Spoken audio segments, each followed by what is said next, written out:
So has the internet growth in India slowed down?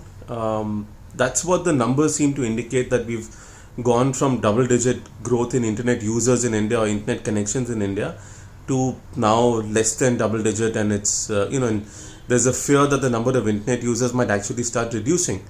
Um, Look, India's got some 890 odd million internet connections, and if you take a, so effectively we might have about 700 million internet users or 650 odd million internet users based on whose estimates you get, because every connection is not necessarily a single user. I probably have 5 internet connections in my name, so number of internet users is still very large. It's the second highest in the world.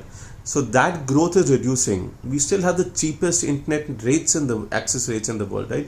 At one point in time, we used to pay some 250 rupees per GB. Now we are paying some 10, 12 rupees per GB. So cheapest internet rates, but why isn't the internet penetration growing? What we're seeing is that there is a growth in the amount of data consumption taking place. That people are using, let's say, 15 GB per month, where they used to use 12 GB per month on an average. So that usage is pretty high and it's increasing rapidly.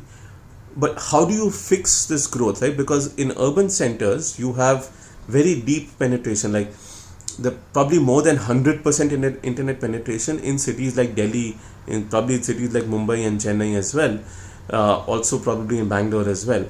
But outside of that, there's only about 30% penetration. So the real internet growth that has to come in the country has to come from rural India. So why is that growth sort of reduced?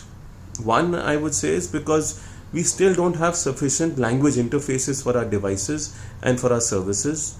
Two is because it's also indicative of the impact of the last few years, especially COVID, probably hit rural India more than urban India.